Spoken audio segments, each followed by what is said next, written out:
धन्यवाद मान्यवर, आपने इस महत्वपूर्ण बिल पे मुझे अपनी बात कहने का मौका दिया।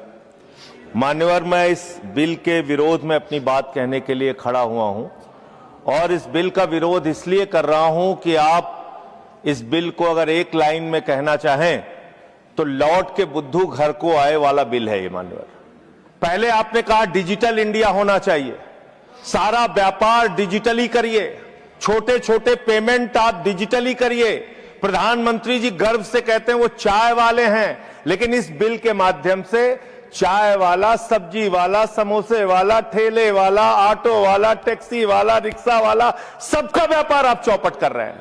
क्या कह रहे हैं आप इस बिल के अंदर? आप इस बिल में कह रहे हैं कि यूपीआई से जब आप पेमेंट करेंगे तो जो व्यापारी होगा, जो व्यापार कर रहा होगा, जिसके खाते में आप पैसा डालेंगे, उसके ऊपर हम टैक्स लगाएंगे।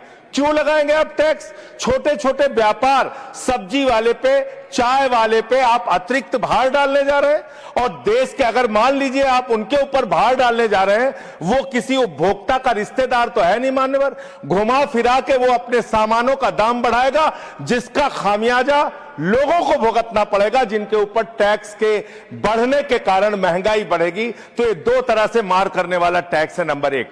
दूसरी बात, ये बिल लाया किन परिस्थितियों में गया है, ये देश को जानना जरूरी है।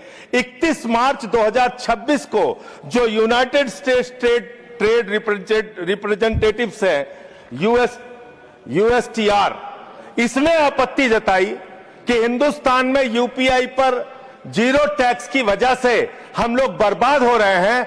तो ट्रंप के दबाव में भारत की संप्रभुता को गिरवी रख के ये बिल लाया गया है, इसलिए इस बिल के हम खिलाफ। मान्यवर, बहुत कम स्पीकर हैं, एक आध मिनट का समय मुझे और दे दीजिए। मान्यवर, आपका जो समय, विदेशी दबाव में भारत की संप्रभुता को गिरवी रख के आप ऐसा बिल ला रहे हैं जिसमें फॉरेन इन्वेस्टर्स को तो आप टैक्स में 100% एग्जम्पशन दे रहे हैं, लेकिन जो हिंदुस्तान में छोटे छोटे व्यापार करने वाले लोग हैं उनके ऊपर आप टैक्स लगाने जा रहे हैं। खत्म कर रहा हूं सर, 30 सेकंड और दे दीजिए। मान्यवर, यह सरकार कहती है यूपीआई के पूरे सिस्टम को मैनेज करने में आपको पैसा खर्च करना पड़ता है। अरे भैया, 27,000 करोड़ रुपए तो आपने सिर्फ मिनिमम बैलेंस चार्जेस के नाम पे 2 साल में देश के करोड़ों उपभोक्ताओं से ले लिया।